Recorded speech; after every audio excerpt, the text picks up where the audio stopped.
Good evening, everyone. I'm Claire O'Dowd. I'm Research Curator at the Henry Moore Institute, and I'd like to welcome you all to this evening's event on Bodily Poetries. This is the first of a series of monthly In Conversations, which are part of our research season on sculpture and poetry. The season runs until February next year and features 4 of these pairings in which we invite a renowned sculptor and a renowned poet on a kind of artistic blind date. Although each pair of sculptors and poets haven't met before, in each case, there are clear points of intersection between their practices. And it's these relationships and overlaps that we're going to begin investigating this evening. To give a bit of background on the research season, here at the Henry Moore Institute, we've been working in collaboration with Nick Thurston, who is Associate Professor of Fine Art at the University of Leeds and Research Fellow at the Leeds Poetry Centre. Nick is a writer and artist who has published numerous books and is a regular contributor to journals including Frieze, After All and Bomb. Nick's books, prints and sculptures are held in a number of collections, including the Bibliothèque Nationale in Paris, Leeds City Gallery, the V&A, Tate and MoMA. And Nick will be chairing all 4 of these In Conversation events in this series. The research season began quite some time ago now as a conversation with Nick about the intersections between these 2 art forms and the way in which they seem to be enjoying something of a resurgence at the present moment. And 2 things were striking. Firstly, that some of the most radical practices of the contemporary moment were emerging from these 2 art forms, and that secondly, no one was really talking about this or figuring out how to approach these areas of overlap, either theoretically, critically, or historically. So there was a gap here that needed to be addressed, and thus the sculpture and poetry research season was born. Our other partner in the research season is Corridor 8, the non-profit platform for contemporary visual arts and writing in the northwest of England. And I'd like to extend our huge thanks to our fantastic colleagues at Corridor 8 for their massive contribution to this season. Corridor 8 have developed the new Sculpture and Poetry website, which acts as a repository and an archive for all of the events in the research season. And it contains a whole wealth of resources, interviews, further reading material and commentary. A link to the website is coming up in the chat, where you can also find links to introductory pieces of experimental work by both of tonight's contributors, Raymond Antrobus and Heather Phillipson. So, without further ado, it's my great pleasure to hand over to Nick Thurston to introduce tonight's speakers. Thanks, Claire. That's great. And in echo of what Claire's just said, I'd like to thank all of the partners and the teams involved in producing the Sculpture and Poetry series, but especially so Claire herself and her assistant Claire Nadal, who've both been a total joy to work with. Now, the microsite that Claire mentioned will remain exactly where it is at sculpture-poetry.net as a kind of public research tool. So please do use it and share the links if you're interested in the topic in the broad. Now, on that microsite, you'll also find details and booking links for the other events in this series. I know that Zoom doesn't have the same magic as being together in person, but it does mean that many more people can join in. So please do come along to these monthly discussion events and consider signing up for the end of season conference in February if you're interested. It's all free, it's all online, and everyone's welcome.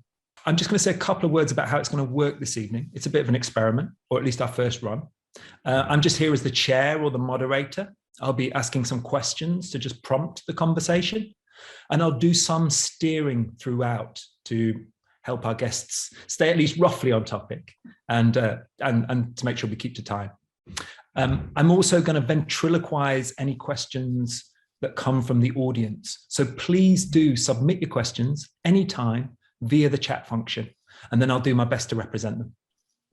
And you can tell me in the chat function if I've asked it wrong or you want some other information. Now, our guests and me are all logging on from home or the studio or the office, just like all of you in audience. So if there are any technical problems, we'll pause briefly, try and find a fix, and then calmly resume, or at least that's the plan. So we'd appreciate your patience if there's a hiccup.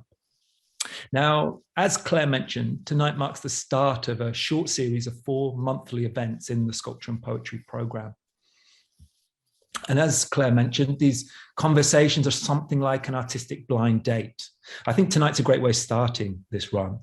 Tonight's title of Bodily Poetries is just one way of understanding a set of recurring concerns in the work of both of tonight's speakers. Raymond Antrobus, who's joining us, I think, from home in London, and Heather Phillipson, who's joining us also from home, I'm guessing. In London. Excellent. So by way of a very brief introduction, I'm just going to quickly explain from quite a subjective and curatorial point of view why we're so pleased that these two could join us in particular for tonight's discussion. I'll do it in alphabetical order. So first, Raymond Antrobus, who's a multi-award-winning poet and educator and performer. His latest book, All the Names Given, has just been published by Tin House and Picador Books. His poetry, essays, kids' books, and investigative documentary work explore a huge range of issues and experiences, often related to memory, identity, and listening.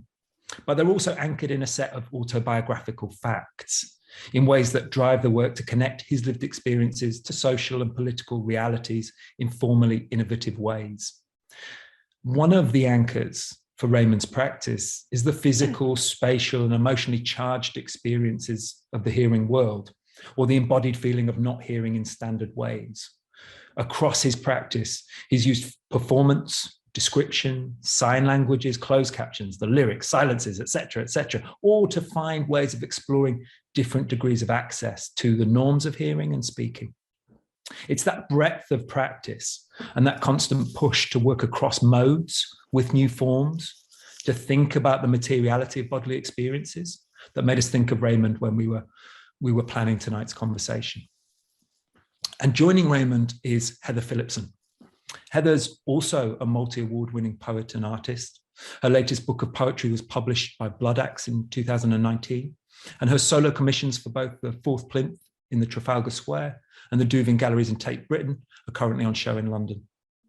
Heather works across sculpture, drawing, video, music, digital media, and experimental writing. And we see various entanglements of those art forms and their cultures in both her installation-based work and her poetry. In fact, part of the reason for inviting Heather is that her writing and installation making seem to always be entwined or collaged in sound, spoken language, text, icons, and moving graphics. The other reason for inviting Heather is this relentless push across her practice to use an entwinement of writing and making to create cracks in the distinctions between art forms, between material types, between voice positions, and in our ideas about bodies and the speaking subject. So thank you both for joining us. And I was wondering if we could start from a different connection, one that relates to embodiment. It's a connection that seems from the outside to frame the way that you both seem so happy working across and between different art forms. And that's the connection or the value of intuition, or the trust you both seem to have in your artistic intuition. I wonder, would either of you be willing to start there on the role of intuition in your practice, especially as it connects to working across art forms or against their division? Okay, I'm happy to start. I think, I mean, it's almost a bit of a cliche, isn't it, in art to say that you work intuitively, and I feel slightly uncomfortable saying it, even though it is accurate a lot of the time. But I think there's maybe a misunderstanding of intuition, that it is sort of something that comes from not from outside of you, but that somehow it doesn't have a root in your experience and knowledge. Whereas I think that intuition is rooted in whatever experience and knowledge you have gathered up until this point. You know, it's very much informed by, you know, direct experience of being in the world. But it's a way of sort of bypassing, to some extent, the analytical part of the mind, or the part that will continuously try and trip you up. So I think for me, it's always the thing that I turn to, that I try and tune into at the loudest frequency, because obviously whenever you're making anything, it's it's those analytical things, all the things that try and like what Ted Hughes called the internal policeman, you know, is like that thing that's constantly trying to tell you, like, maybe you shouldn't do it like that, or maybe you should, you know, think about this. And it's good to listen to those things, but then, you know, I think the primary sort of voice, for want of a better word, for me is certainly the intuitive one? Yeah, that's a good point. Yeah, I mean, I agree with all of that. On one hand, I want the art that, you know, that I create and share with people to be accessible and inspiring to people, that kind of thing. But on the other hand, what we do is rooted in a discipline, in a practice. Like one example of this in terms of poetry writing, people throw around the Jack Kerouac quote all the time. It's like, oh, first thought, best thought. Ginsberg used it as well. First thought, best thought. But the thing that was behind that philosophy was actually from a bunch of French writers from like the century before, where they would write intentionally in public. And the assignment they'd give themselves was just to sit at a different place in public, at different parts of the city, and just write again, uninterrupted, and just write whatever comes. First thought, best thought, don't look back, just keep going. But there's this weird kind of mythology of like a lot that's happened with a lot of the beat poets, which is like this idea that they just wrote automatically and just wrote these masterpieces off the cuff, just like that. But when you look into the practice, there's years of kind of raw material experiments and all this kind of stuff that's part of the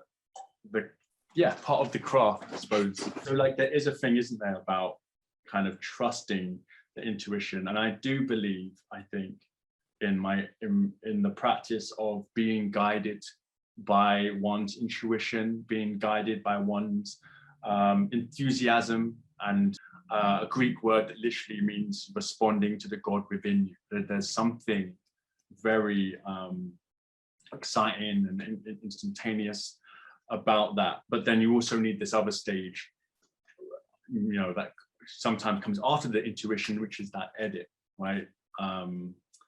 Because I'm sure we've all had that experience of writing or creating something which in the moment we think is amazing, and then we come back to it the next day or the next year even, and we're like, what were we thinking? You know, but that's part of it. I believe there's still value in those experiences.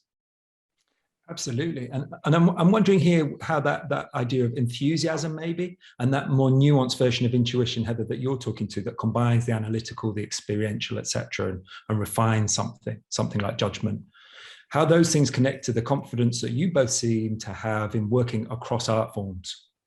You know, I've read you, I've watched you, I've visited things, likewise Raymond, across video, across book pages, etc. So how does that kind of enthusiasm or intuition, how does that relate to this confidence to work across forms, and what do you find interesting about doing it, I guess? I mean, I'm at the risk of like spouting another cliche. For me, it's just about going on an adventure with the materials. Like I think a lot of my practice begins with a sort of mood or a texture, something an atmosphere that I'm trying to get at, to which then images, words, objects start to attach, and that's the point at which you know, I'm kind of going on my own private epistemological adventure, and I have to sort of a bit like I was saying before about intuition. Of course, it's whatever that sense is of something feeling right, for want of a better word again, like it's been informed by many different voices and influences, and I don't just mean like literal voices, but you know, things that I've absorbed in many different forms over the years, and then somehow one assimilates all of those things and sort of hones it, and then you know, at a certain point that becomes louder then I think when you're starting out, it's the external, like literal external voices, like people who've like critiqued your work or advised you certain things are very dominant, and you know, you're very conscious when you're starting out of like, oh, how, you know, I've got a sense that it should be like this, but somebody else has told me that or whatever, and then gradually, in my experience, that balance shifts and you can just sort of be kind of like going along your own trajectory, utilizing all of those things that you've heard, but like deciding what you hold on to and what you need to jettison to be able to move in the direction that suits you. Yeah, does that trajectory chime with you, Raymond? Yeah, totally. And this idea of your own adventure, your own trajectory, your own project even. So like I have, I've found it useful to have two different things. One, when I'm writing an individual piece, sometimes I won't yet know what it is I'm writing or why I'm writing, or essentially what my questions are, until I have, you know, draft one, draft two, and then I look back onto that. And when I look for that central theme, like, actually, what am I talking about? Let me ground it in one question. Sometimes I write that question at the top of the page and then do the third draft where everything can link back to that singular kind of question. So that's how I work, something that's been part of my process for a while, and I've found helpful in terms of kind of compartmentalizing and not, I mean, it still happens when I get overwhelmed, but it helps. The other thing is, you know, we have to, I think, as artists, protect ourselves from the market, meaning, you know, I personally am not interested in like trend, and I also recognize how easy it is for me to get kind of swept away in something. Like I am not above seeing a trend and becoming totally absorbed in it. So I've got like a kind of title for myself, which I always look back on, which is, you know, an investigation of missing sound. And then it's like, how does this thing that I'm on, or this thing I'm currently thinking about, how does this relate to my life's work? Because the way that I kind of see it is, at the end of my life, everything I've created, whether it's a children's book, whether it's an installation or a film or poem or whatever it is, I think it will belong in this folder, and everything could have the same title, Investigation of Missing Sound. I just need that for myself, because like, as you're going to see talking to me, I naturally have a very tangential way of thinking. It's very easy for me to lose a plot, probably why I would struggle to write a novel if I ever tried to do that. Like, I'm just kind of like, and it's taken years of practice to hone a kind of groundedness for me, and so far it's helping. Does that chime with you, Heather? This feeling of there being a clear sense of maybe not the overall project, but the overall thrust of what you're doing, regardless of which art form you're working with? No. Good. Let's go. I never know what I'm doing. I mean, I was fascinated to hear that. I was like, wow, Raymond's got like a whole organizing principle. Like, that is, to me, that's like, yeah, that's kind of taking things into the stratosphere. In fact, I was doing a talk with some young artists yesterday, and one of them said that she thought of the entirety of her practice as a theme park, and like every work was like plotted out as part of this theme park. So it's kind of a similar thing. I mean, it's fascinating to me, because I think I do, you know, it's like that idea of sort of world building or something, which is very important to how I think of specific shows or works when I'm inside them. But then I like leave that world behind and move into, you know, I'm in a multiverse, and maybe they just exist in parallel, but they're not of the same, not in my mind anyway. But maybe I need to, I'm going to rethink my entire rethink the whole life's work. I mean, like, I would say that I actually kind of came to that through teaching.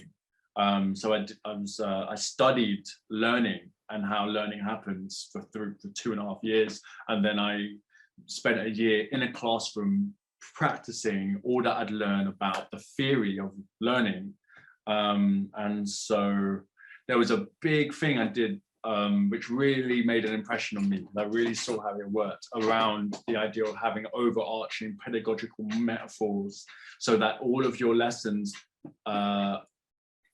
or not most of your lessons, but most of your conversations are kind of rooted in the, you know, almost in another field. So you're not just talking in one language all the time. You're not just using the vernacular of literature, or of, often when, you know, laddie guys start using kind of artillery-based, artillery-based metaphors, like, oh, good shot, you know, or sports-based metaphors. It was just so interesting to kind of realize that that's a kind of honing you can do of the language and the imageries and the what's the word? The kind of Well, I mean, it kind of was looking about the power of metaphor and how we get more constructive with our metaphors. It's like philosophers have been talking about this for a while, the whole idea of old metaphors, and every generation needs to renew their metaphors. Otherwise, we get stuck in a way of thinking.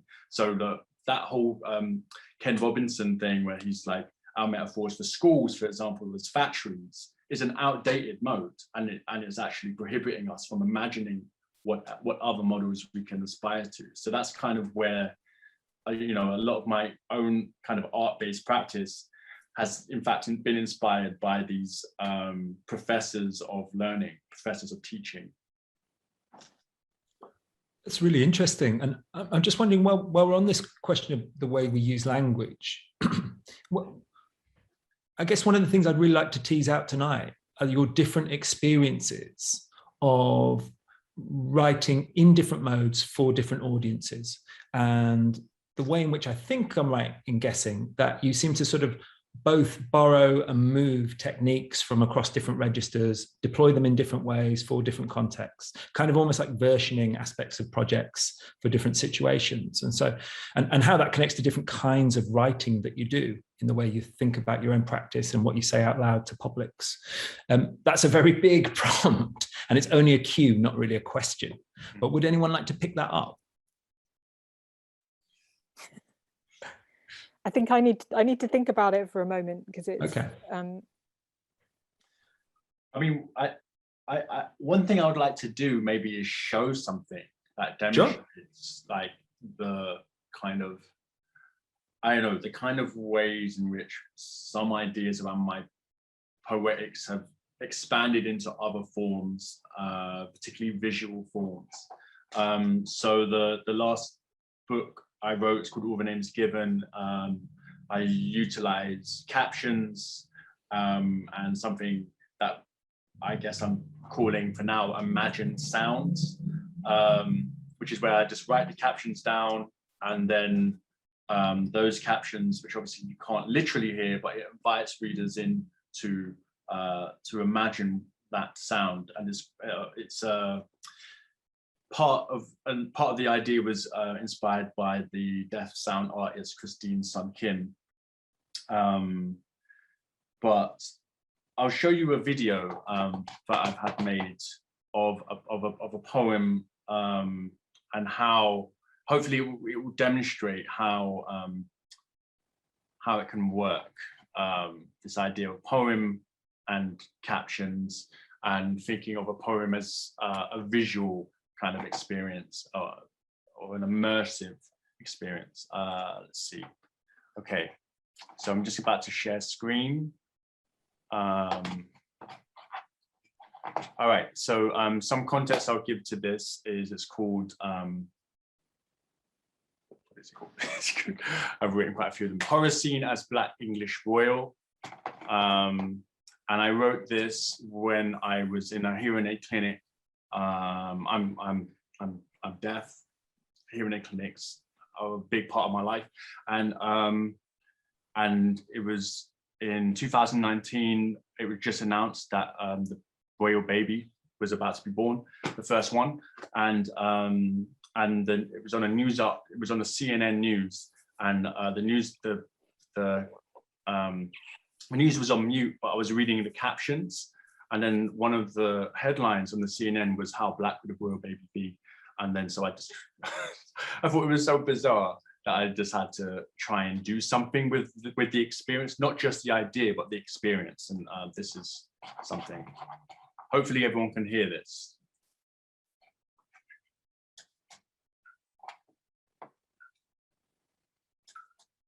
Horror Scene as Black English Royal, caption. One night, in the shower, you look at your hands, and they are your great, great, great grandfather's owner's hands. They are leaning on the walls of his boiling house. Sound of campfires. Your feet are the white as sugar, and you don't know where to step or what you're really holding when you sneak into your grandmother's bedroom, her jewels hanging by the mirror. Sound of secret room. Is all of this what your great grandfather would have thrown you overboard for. Does it matter?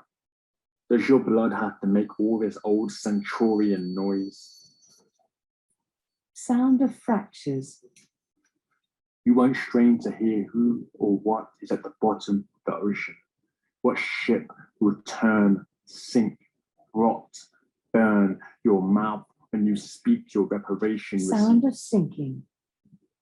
Your tongue tasting the iron bit, the river Nile, the Gulf Coast, the Thames, the Abeng Horn.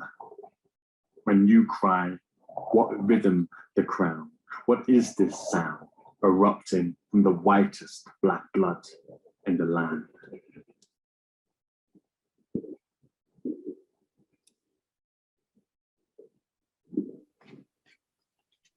So I should say as well that the fact that it's a horror scene, so every caption poem is also changes genre. So that genre was a horror genre, which it was. It's like a satirical horror. And the work, especially just to see the sort of the way rhythmically you're starting to think about the patterning between the closed captioning and your own sort of verse form work. There's a question that's come into the chat, which is quite pertinent to where we started, and I wonder if we could pick it up before we move on. It's come in, and it's a request to know a little bit more from both of you about the role of play and exploration as part of or in tandem with the crafting and how you pull on or disrupt intuition and intention. So that kind of how play relates to these ideas of intuition and explorative stuff that we started with. I don't know, Heather, would you mind picking up on that one? So, I mean, for me, play and intuition are kind of pretty much the same thing. It's like if I can be in that state of play and sort of drawing on intuition, you know, at the best moments, it's when I cease to play that my intuition kind of gets downgraded, if you see what I mean. It's like a bit like I said before. So as soon as I get into an analytical mode, you know, which is this more sort of, you know, like Raymond said, of course, there's like a really critical role for the for sort of stepping back and having that more critical relationship to what you're doing. But at those moments, I am less involved in play and more involved in the kind of hand of authority over my work. Whereas I feel like I'm perhaps more, it's such a loaded term, but it's like those phases when I can sort of feel freer and I'm just like trusting the materials and the process and seeing where they want to go, which feels like it's completely bound up in play and intuition. do you have the same experience with language, Heather, when you're writing? Oh yeah, in everything. Like I have to, it's when I lose that it gets hard, you know, which is inevitable in the process of making anything, that you're going to have moments where you're really inside it and then you come out of it, and then, you know, how you find your way back in. And yeah, it tends to be in that process of becoming too sort of analytical. Again, it's like I'm maybe being too binary about it, because, you know, there can be some play in that process as well, but it's finding that sort of balance between those like seemingly different forces that are, you know, maybe moving me in different directions, trying to move me in different directions simultaneously. You're nodding, Raymond. Does that resonate with you? Yeah, no, absolutely. Yeah. I mean, I don't understand how you can even have creativity without play. That's what creativity is. It's a play. I mean, actually, that's at least what it is to me. I shouldn't describe it. I mean, I give you an example. Like, so I've got a 9.5-week-old son, and he started this week making sounds. His favorite sound is so like just G sounds. So he's starting on a consonant. He made an occasional ah sound earlier. Oh, there's a new one. Ah, so G and ah. And then it got me thinking. There's sound poets who literally compose whole poems just sounds. So it was a poem by a Scottish poet called Edwin Morgan. I'm sure people know him. He's got a poem called The Song of a Loch Ness Monster, and it just goes, and he just writes it all out. So I found that poem and I read it to a 10-week-old baby, and he loved it. He's like, woo, woo, woo, I mean, like, this is it. This is what play is, right? And the fact that it doesn't just have to be this kind of intuitive thing. There's so, this is a centuries old tradition and practice. And I'm so glad that I was able to kind of find this Edward Morgan poem and share that as a play, even though it's someone else's creation. I can still put that to him as a, as an artifact, as a piece of kind of culture capital for him. When he grows up, he'll say, my dad read me Edward Morgan. It goes like this. We should say that the baby's actually there. Raymond's not just randomly looking. Yeah, sorry, the baby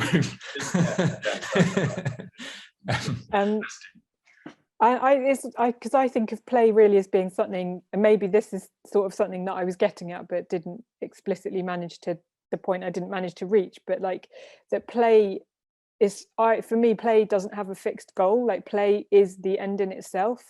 And the difficulty becomes when you try to put, you're like, right, it's got to have this outcome. That's when the sort of the point I'm talking about, where it becomes, the sort of analytical, critical part kicks in. And then it's like, to go back to what Raymond said, in answer to the first question about editing, which again, I don't see editing in opposition to intuition. I think one can, even at that point, one can work very intuitively. But yeah, it's again this sort of switching of modes. But for me, the play is the completely open part. It's without any fixed goal. It's the play is the thing. Heather, for you, is there typically like a telltale sign or a thing that lets you know when the play's kind of ending and the next phase is starting? Yeah, I get a twitch. You do, yeah. You wink in the eye. I mean, it's hard to say. Like sometimes there are external things. So there's a deadline, right? So then it's just like, okay, I just have to resolve this at this point. I can't, just keep whatever I'm doing and, enjoying. I need to make some decisions, or I don't know, sometimes like I feel like my process generally is one of like excruciating pain, and I seem to forget every time that there's a phase where it's horrific. and I have to sort of, I know at this point to remind myself there's going to come a point where you can't do it and you think it's terrible, it's going to be an absolute disaster, it's not going how you thought, you can't remember how you've ever made anything before because you're certainly never going to make anything again, those kinds of things. So yeah, that the play is definitely over for me when those parts of myself start kicking in. Raymond, in that work you shared with us on screen, I mean, you gave us a kind of narrative about how it came about as a process that was almost playful, right? Like that you spotted something in the world and you figured there's a work in that. I've just got to figure out what it is. Yeah. Is that how the play works for you? Yeah, pretty much. I mean, like going back to what I said about the questions. So it's helped me know when to let something go, because I find that if I keep working for too long on a single idea, whatever that is, I find that eventually I would start asking different questions to the one that I intentionally set out for. So when I find myself doing that, that's when I'm like, okay, cool. This is as resolved as I can get because it's grounded in this question. So now I'm writing something else or creating something else. So I'm going to explore that, and I'm going to see if this other thing that's branching out, I mean, could it become a sequence? Is it a different project? Does it align with, I guess all of these things are to do with the kind of economy we're in, which is very real, like having to pay rent and all these kind of things. One of my biggest fears now is that kind of wasting too much time, because my time is so limited now. I've got, which is a new thing, because it only happened in the last year. And like, I've found actually some really positive things about having time limits. And also I found some very painful things about having time limits. So it's not like a binary. And I think all of what I'm talking about essentially is experimentation, is play, and understanding that even your time is, you know, can be played with, although it does need some, you know, it's like, okay, cool, I've got 2 hours until the baby wakes up, let's go. so yeah, I don't know, all of these things, like, you know, I think that's something to take into account, like what one's means are in this world, what, you know, whose, you know, time is really worth the most, and all of that kind of thing. We need to figure that out for ourselves, how much time we can afford to play with. I definitely want to come back to that, and definitely want to come back to practicalities, but I'd also like to loop back to something that you brought up, which was about sound. I mean, you also shared your very personal experience of deafness with us, and appreciate that. And I know sound to be very important to both of your practices in different ways. Raymond, much experience in sort of slam poetry and performance poetries, as well as those personal experiences you shared. And then Heather, I know experiences as a DJ and making sound collages and other things. So I wonder if we could bring sound in, and what I often think about as these very spatial and physical experiences of hearing, like in reverberation, and things you've talked about very explicitly, Raymond, in terms of experiencing breathing and the inner sound when the should be sound doesn't appear to you, and things like that. So could we pick up this about spatiality and physicality of sound, and what that does in your practices and interests? I mean, again, for me, it's a huge question, because I think in some ways, maybe for me, sound is like sound and music are like my primary relating to the world, you know, like somehow that, like everything in a way for me is filtered through some idea of music or composition. You know, so like every medium that I work in, I could say actually it's really influenced by music, like how I you know, position things spatially, how I work with language, you know, movement through space, like how things unfold over time. All of these things are really informed by musical structure, and it's really about you know, composition in many different forms and through many different outlets.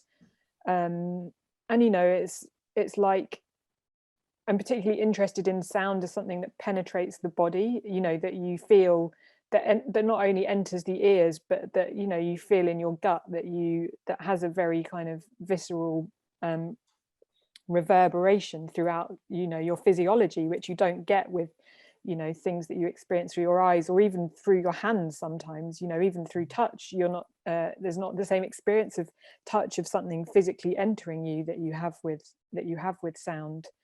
And so that, I guess, relates very directly to this thing that I said about, you know, when I'm making stuff, this like evocation or attempt to work from like a tone or an atmosphere or a mood, again, which feels like it relates very directly to sound in some way, because it's often something quite nebulous until I start like attracting things to it.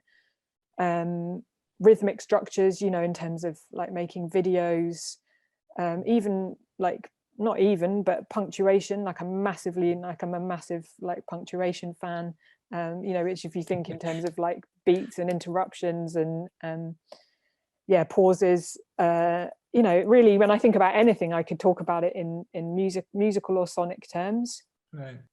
And that's the meta frame, if you like, for you. I hadn't appreciated that. Okay. Raymond, what about for you? I mean, this is a massive question, I know, but again, it's just a prompt rather than anything specific. But this thing about the physicality and spatiality of sound. Yeah, I mean, yeah, that is a huge question for me. I mean, I guess if I guess I write into that question culturally, in the sense that we live in a very audio-centric world. One would even say an audio supremacist-centric world. And it's like interesting that, you know, I've made a radio documentary about this already, really, but, you know, the question of like, why are we never, if we, you know, anyone who works in sound an audio experience, medically understands that everyone actually has a different experience of sound. No one actually hears exactly the same thing in the same way. Sound is, as an experience, is a subjective thing. So why in our education aren't we asked what kind of relationship do we want to have with sound? I really believe in that as a founding principle, actually, for preparing us to be fully human. And so much of my work has kind of come from, I'm educated in a deaf school. I was never asked that, but it's, now I'm older though, and I'm in conversation with so many deaf artists who ask that question. Meg Day, Josephine Dickinson, Ilya Kaminsky, Raymond Antrobus, John Lee Clark. There's so many, so much company I have in this kind of idea of sound, that I've come to understand, my position in it, for so long has been kind of pathologized as this, hearing loss. You are less, you've lost an experience. I actually feel like I have a different kind of experience, which is every bit as valuable, has as much to say. And so I believe that is a kind of democratic invitation, and a philosophical one as well, be kind of into sound. But I do like that Heather specifically spoke about music. Music has been a huge thing for me as well growing up. Like my dad, everything was on a record or was on a tape, and so much of the poetry that he would play me came from these tapes. This tape that's on my arm here.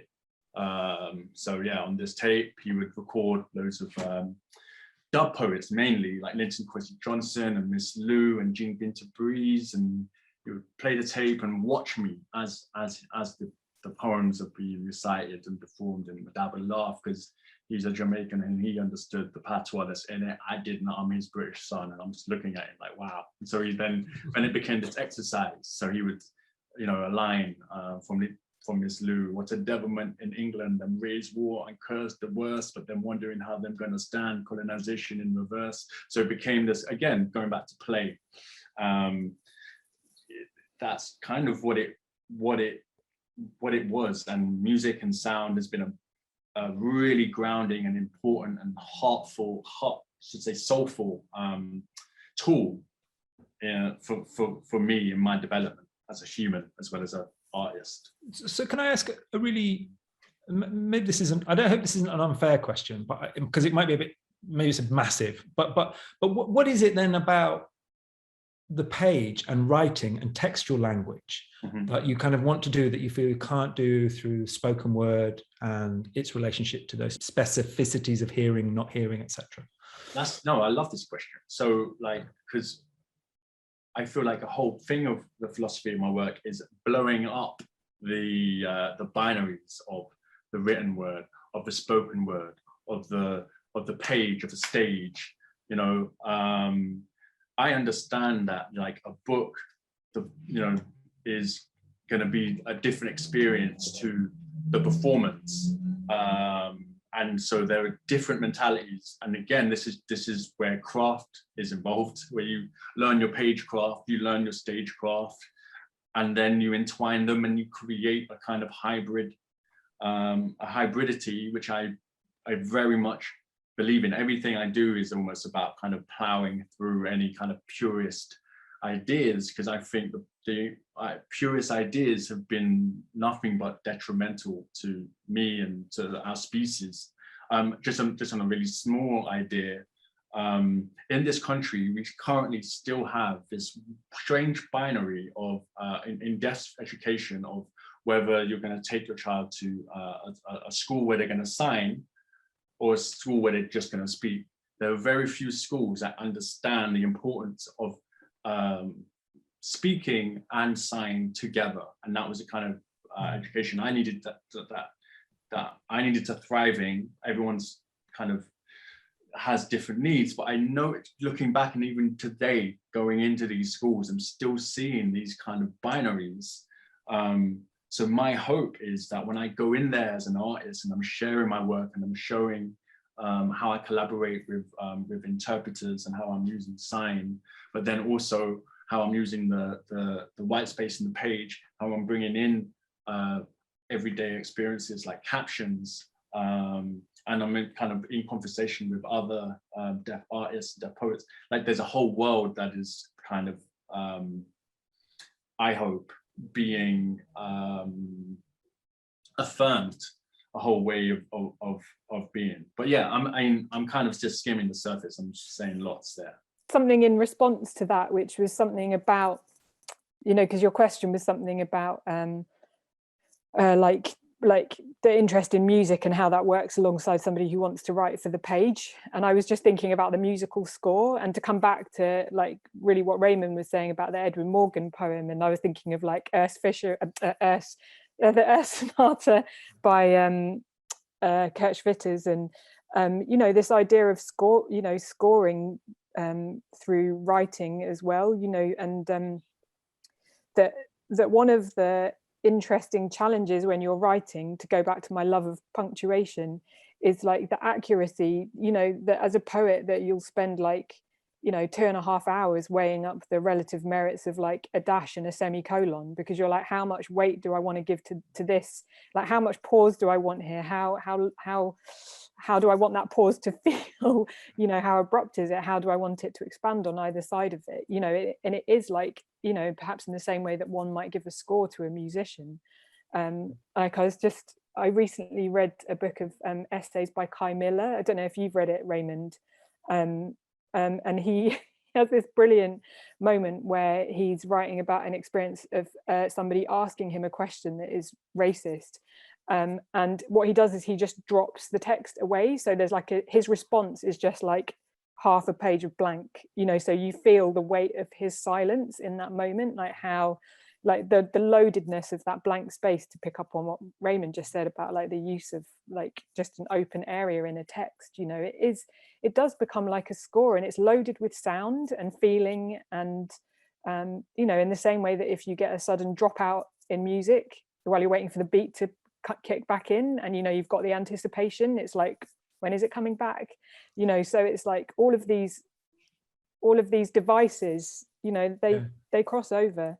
Yeah. Can I ask you, Heather, do you feel the same weight of maybe pressure is not the right word, but the same weightiness to those small decisions about a punctuation mark? Do you feel that equivalently when working with material, when making objects? Oh yeah.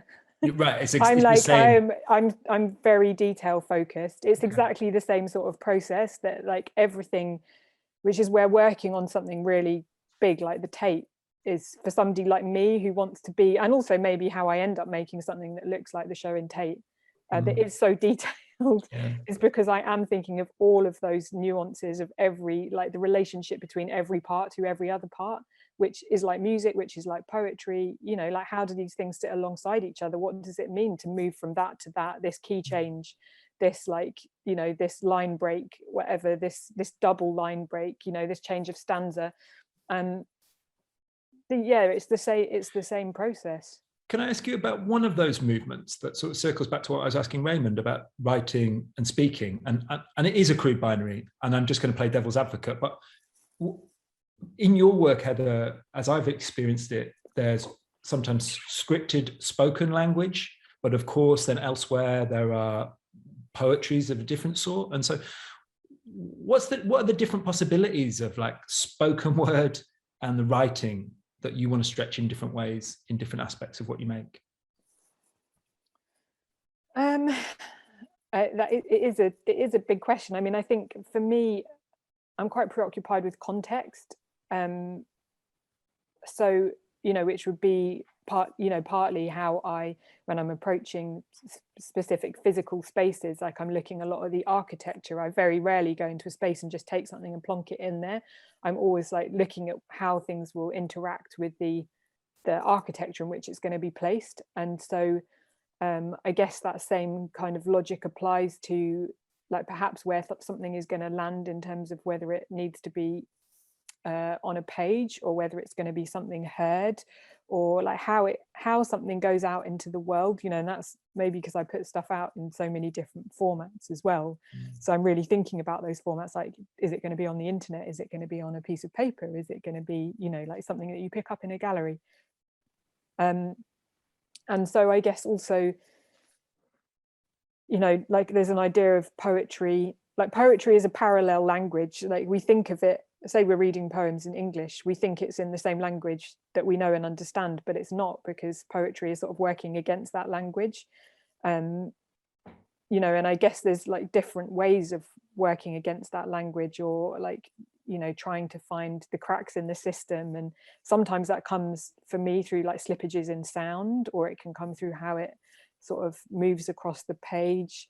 And again, you know, that like handing it over to somebody else to sort of hear it, as it were, you know, when they read however I've punctuated it. Or I don't know if I'm really answering your question, but no, and I was just asking to hear your thoughts on the different opportunities within those different forms. Really, it also connects to a question that's come in here in the chat. It's a tough one, but I'm going to level at you both and see how you get on. Do you think the written word can ever adequately express the experiences and sensations in the body or mind? Raymond, how about that? Hasn't been done yet. It hasn't been done yet, but you know, it's a way, and that's what I mean about versions. I'm fine with the version of the written. I think that there are incredible things that can be done with the written word, which could not really be replicated in the same way live, and vice versa. And I think that is down to, I mean, a host of things, craftsmanship and talent and access and all this kind of thing. I don't know. I mean, like, just as an example, the book Death Republic by Ilya Kaminsky, I think, is one of the great texts of our time. I generally think that. I know this is like a kind of crazy thing to say, and there's no, like, I've listened to the audio version of it and I've seen a play of it, and it doesn't, for me anyway, nothing beats the text. The text has a particular silence in it, that it's so charged and animated and philosophical and painful. But I feel like when you even attempt to give that noise, something is lessened, something is taken away from the experience of reading it. I'm not sure. There's also a poet called Taylor Johnson who writes incredible sound poems, and they bring in a lot of philosophy from what's his name? Deirdre? How do you say his name? D-E-R. Yes, because he wrote all about this. He wrote all about the sound and speech, and where in his mind a sound becomes a word, and a word becomes a history, a context, you know, a human thing.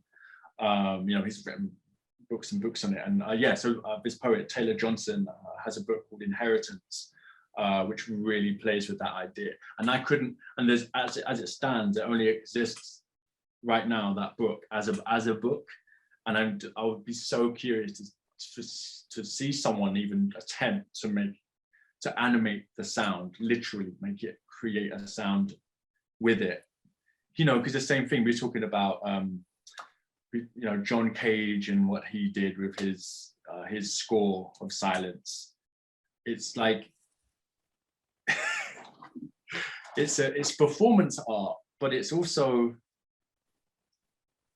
it's amazing because it just invites you in to imagine, I suppose, something which almost, once it becomes concrete, once it becomes fenced, once it becomes material, I don't know, something falls away, the potential of it falls away, and you can see the roof, and suddenly you're like, oh, okay, where's the roof, there's the limit. And I feel like art, when it's done in a way which is truly kind of lasting, it blows a roof. You can't, or maybe it has that idea of, oh, I thought the idea would end there, but actually it goes somewhere else beyond. So you see, look at how abstract I'm getting. I'm clinging for imagery and I can't find it. And like, that's great, I think. Absolutely. And I wonder from there, Heather, could we come back to something that you just paused to? Oh, sorry, please. Sorry, can I just answer that question? Because I think I have a really different relationship to it, which is that I don't think it's the written word's job to adequately express the experiences and sensations in the mind and body. And I think like we're actually trying to do something quite different with it. And as somebody who works across lots of different media, something I've come to notice in myself is that writing is actually what enables me to think in a particular way, in a way that I don't think when I'm making things that are visual or sonic, like just visual sonic. You know, I'm being very like categorical about these distinctions for a moment. I read this really interesting book a little while ago by Siri Hustvedt called The Shaking Woman, where she suddenly develops like almost like, well, she develops the seizures under particular circumstances, and they're not epilepsy, and so she goes into lots of research around the brain, and she recounts the story in that book of a boy who had so he was a child, he had I think it was chemotherapy for a fairly aggressive form of cancer, and as part of the chemotherapy, one of the consequences of it was that he lost his short-term memory. And when he was invited to recount his day, he apparently couldn't remember. So like something that had happened 10 minutes ago, 20 minutes ago, he couldn't remember. And then at a certain point, they gave him, writing materials. And once he began writing, he could recall things that had happened in his day. And so it became clear that there was a part of the brain that was being accessed through writing that he couldn't access through speech. And I thought that was fascinating, because I quite often feel that part of the reason that I'm so engaged in writing is because it allows me to access my thoughts in a particular way that I can't when I'm operating verbally. Yeah. And I think as a poet, people quite often expect you to be incredibly articulate. And I think I'm a poet because I want to spend 5 hours like weighing up a word. I'm not because I'm articulate, because I feel like I can't be articulate unless I have this form where I can like be on my own with my thoughts and like access language in a particular way. So I would argue that words are actually about allowing us to access something else. What that thing is, I'm not entirely sure. That's the $1 million question. Can we stay with this process of using writing as a way of working through ideas in a particular way? In that process, as part of the process of play, Heather, is there a sort of a moment in writing when you sort of think, okay, that thing I'm writing should go towards something like a work of poetry, or that piece of writing should spur me to make a video or make something else? Does that make sense? It does, but it doesn't really work like that. I think because I work, like, my work is so founded in a kind of collage principle, that things don't really get to that point until I've like amassed quite a lot of stuff. And it's only at that point that it becomes clear which direction it's going in.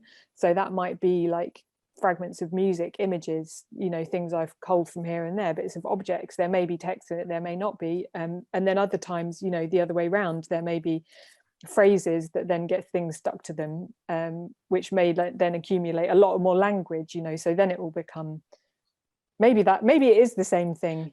But it feels like it's slightly different, that it's not like I start from writing and then I know this writing is going to become this, it's like sometimes the written part only comes halfway through, or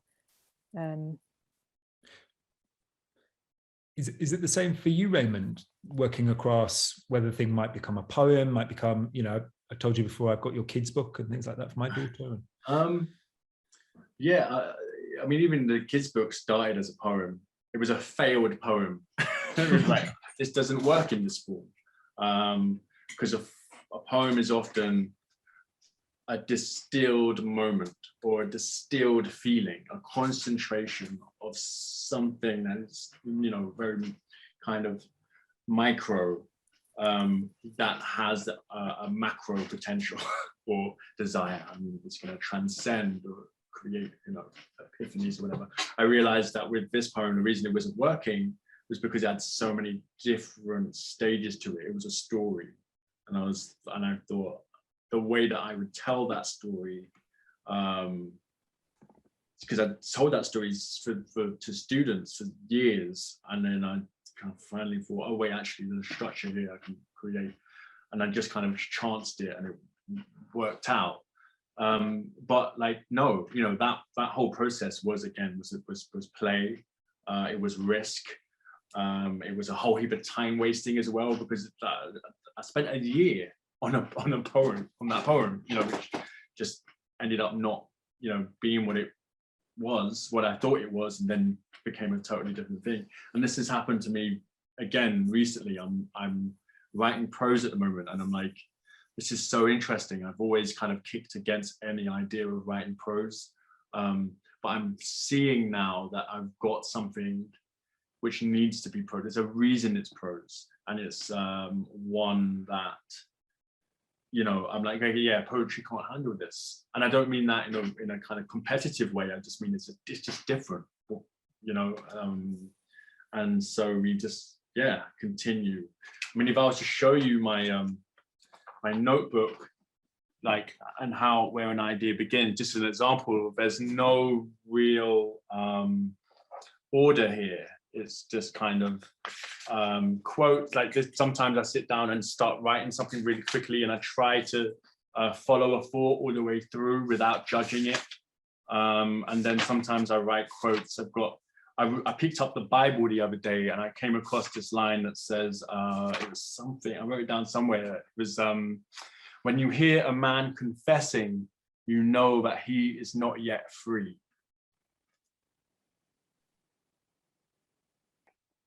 And that just struck you? Well, no, I mean, that just kind of part of the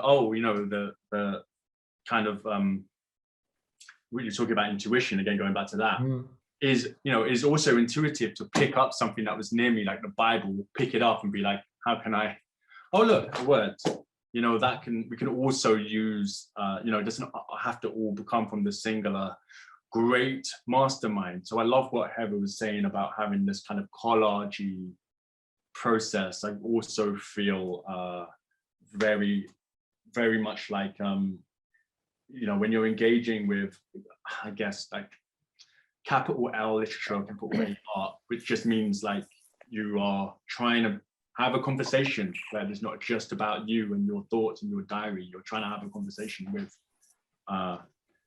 traditions, I suppose, with other traditions and other artists. I'm really pleased we got to the practical aspects of process and play. And Heather, can I ask you a similar question? I mean, I don't want to just ask you, do you keep notebooks? But like, what is the behind the scenes kind of process for you, remembering, writing, starting to think about how things will take shape and form? A mess. I have stuff all over the place. Like I have, you know, yeah, I have loads of notebooks. I have different notebooks for different things that I have going on at the same time, you know. So I have notebooks a bit like Raymond was saying, with like just things that have struck me or things that I've heard that I write down, or sketches for ideas that I'm working on. And then I have like notebooks with lists of things I need to do. That has to go in a different notebook for my sanity, for the health of my creative activities. And then, yeah, I have like, you know, stuff all over my desktop, pinned on various websites, on, you know, things saved on my phone, things I've photographed.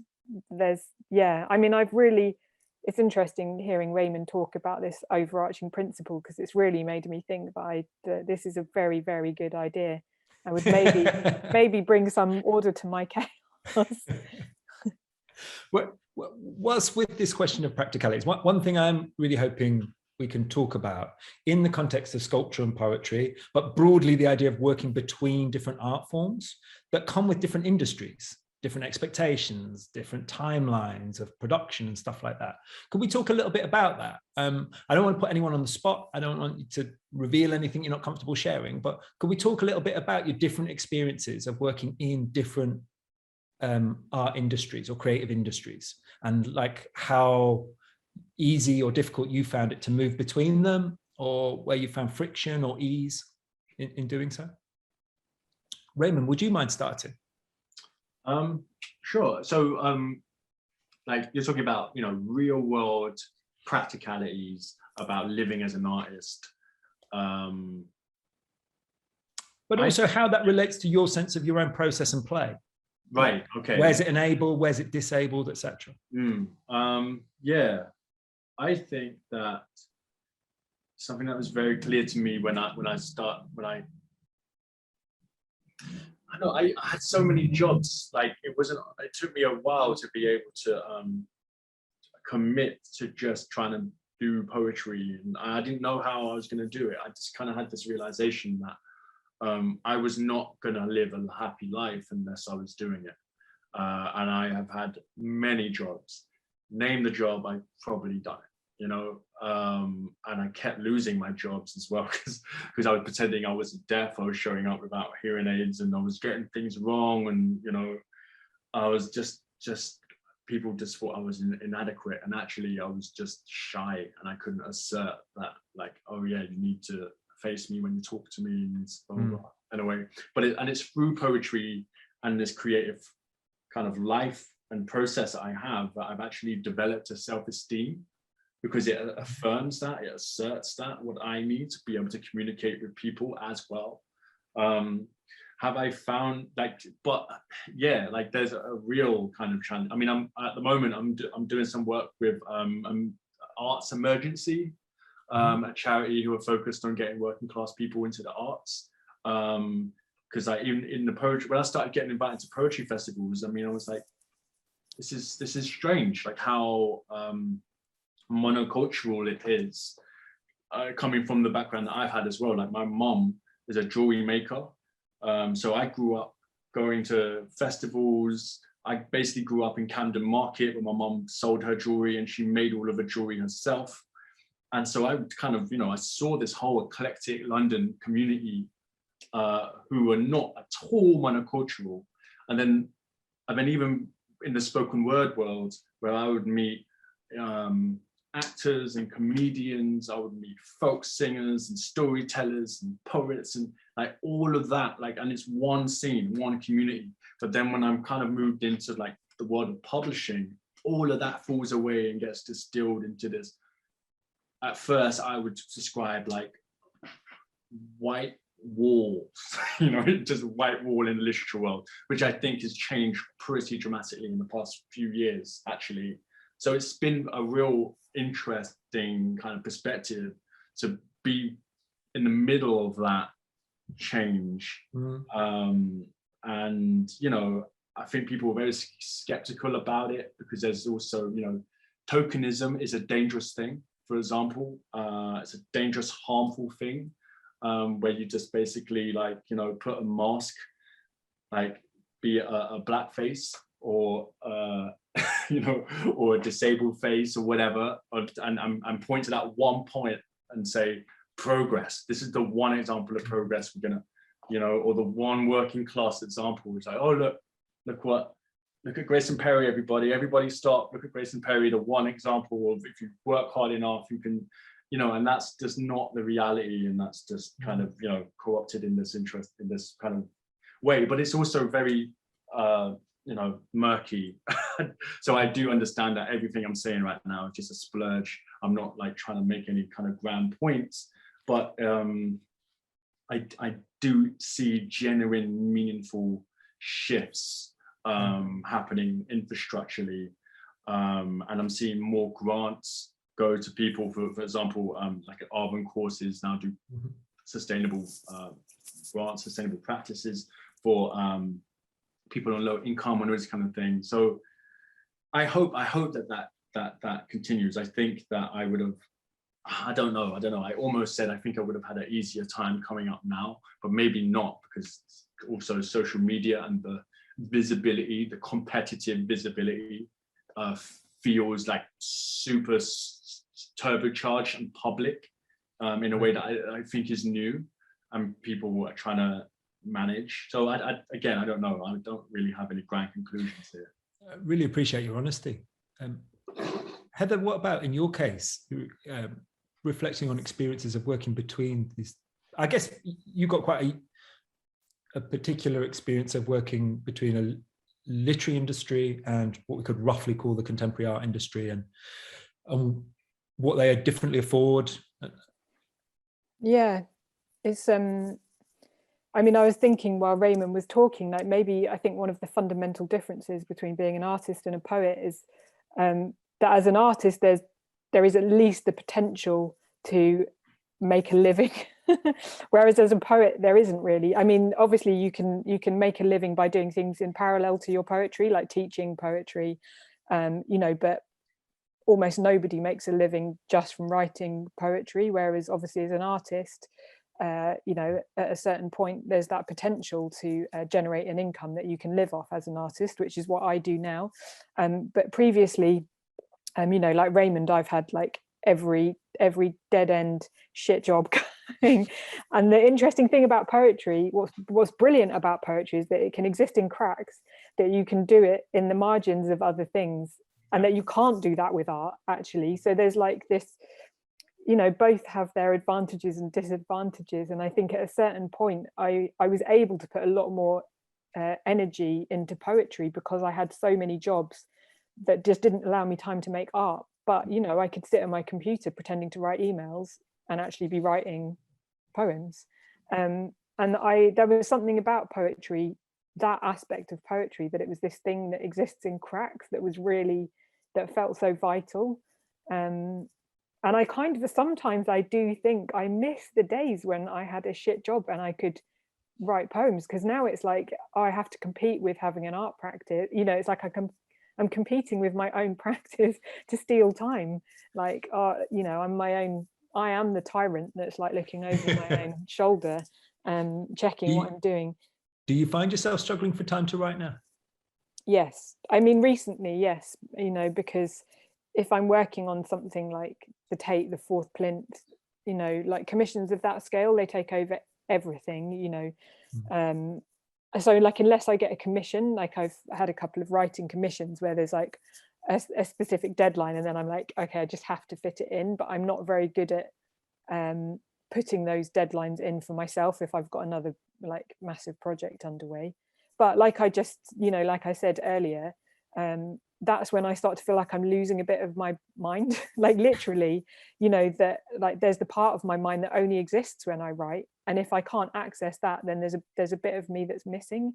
And so I get really, you know, almost feel sort of claustrophobic if I can't like access that thing that I need to get to. Yeah, so at least I, you know, I can have this thing of running away from one thing to the next. That's like, you know, while working on a big installation, I'm dreaming of just being able to sit, you know, thinking about full stops for a little bit. Do you have a similar experience, Raymond, in terms of finding time to do the kind of writing you most want to do?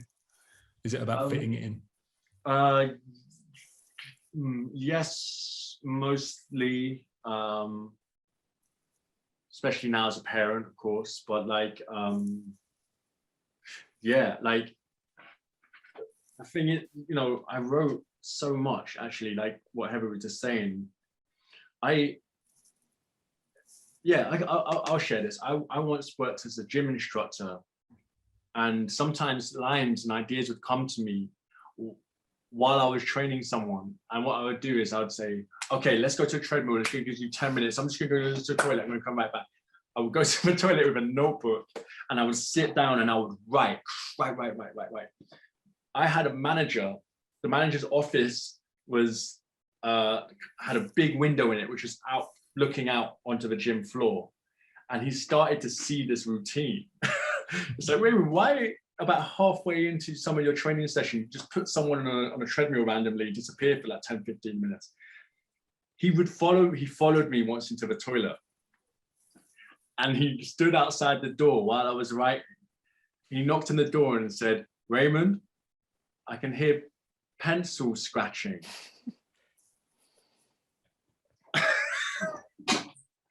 And so it was like, then he had to sit me down. He said, "Raymond, your heart's not in this job, is it?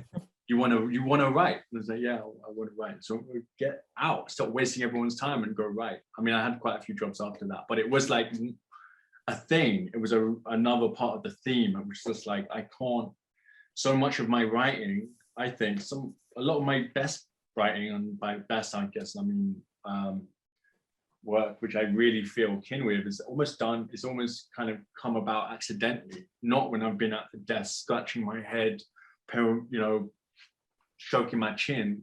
It's when I've been doing something completely different, and suddenly something comes in and I have to kind of grasp it and sit down and write it out really quickly. So, you know, that's again a blessing and a curse. I'm conscious that we're only sort of skimming the surface of where this conversation could go, but there's a question that's come into the chat that maybe calls us back to the questions of sculpture a little more directly, and I wonder if we could go there. It's a question that's sort of phrased by saying sculpture has bodily experience built in, but the person's asking what your respective feelings are about the bodily experiences of poetry, of writing, reading words, pages, etc., both from your own point of view in terms of writing that, but also from the point of view of your audiences. And I know, Heather, you've sort of been here a little bit in terms of thinking about context in terms of what you were saying earlier, but would you mind picking up there again, Heather? I mean, my immediate response, which is maybe different from what I was saying before, I mean, not counter to it, but just to like take it in a slightly different direction, is that for me, I guess what I look for in all art forms, or the thing that turns me on the most, is something that's like quickens my pulse, which is a very bodily experience, and is the thing that whatever the art form, you know, there's that thing that just like the thing that makes me want to make. That's the sort of simplest way I can put it, and that feels really bodily because it's like an urgency inside me, a bit like Raymond was saying, like, I've got to get to the toilet, you know, like you know, I read something and I'm like, okay, I need to go and like write something right now. You know, and that's what I look for in yeah, like all art forms. That's what I want at the best of times. And that for me feels completely bodily. It feels like, you know, a shot of adrenaline, like something speeds up. There's like an urgency. My body needs to move. I'm not comfortable sitting still anymore. I'm like running, you know. Yeah, absolutely. What about Raymond, from your point of view, maybe for the other side in terms of your audiences? In what ways do you think about their bodily experiences or the spatial material experiences of what you're putting forward? Can I answer this with a poem? Absolutely. So I'm just gonna share this just because it's like, I guess, kind of feeds into how I don't know, experience intention sharing and the process of that. So the Perseverance opens with a quote, and that quote, well, actually it is a quote and it's not a quote at the same time. This is what I thought I heard a poet say at a reading. There is no telling what language is inside the body. I thought I heard that, and I wrote it down, and the poet, it was Robin Cost-Lewis. She was one of my teachers, genius poet. Do check out her work. She had to write to me. It was a really awkward email because she was like, Raymond, you quoted me, but you quoted me wrong. What I actually said in that poetry reading is there is no telling what languishes inside the body. Different thing. So I kept the quote in as I heard it. And that's the opening to the book, right?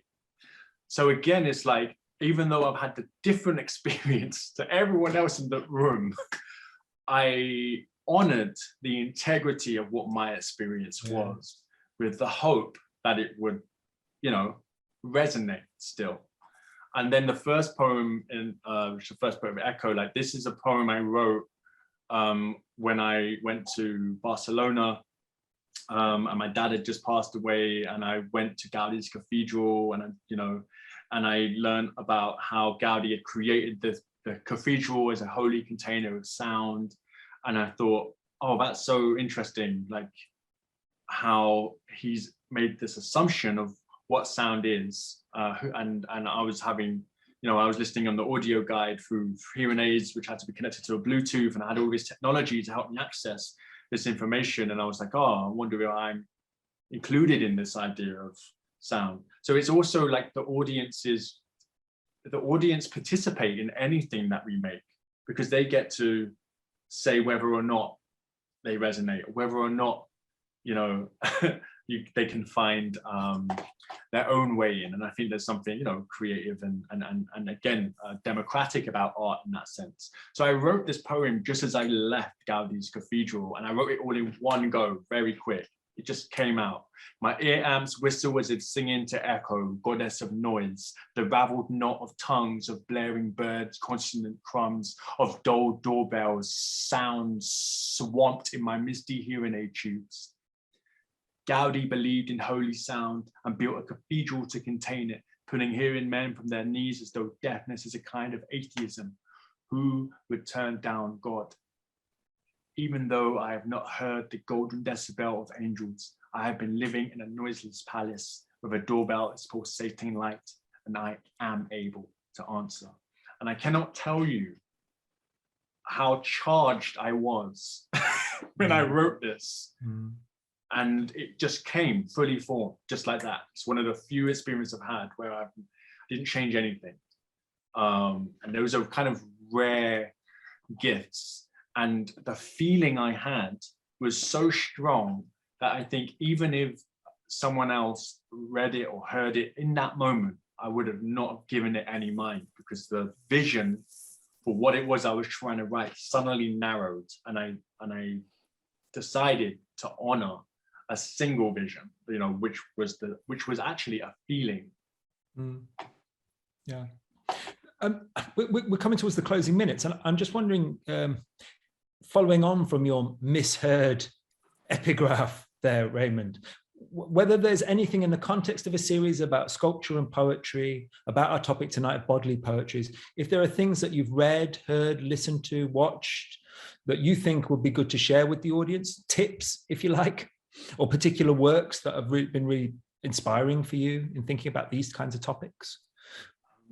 Heather, would there be anything? Yeah.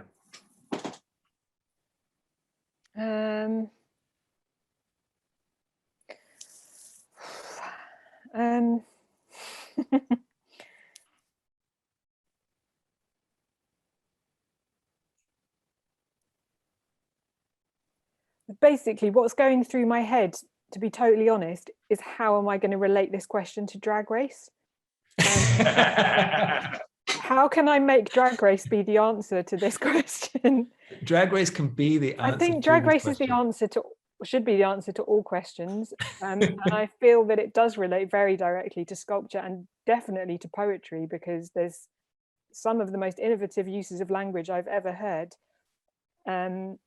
So that would be my go-to, really, for research.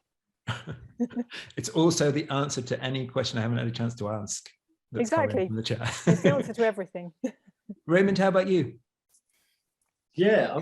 So it's almost like the question is like, is there like a creative Bible that you turn to?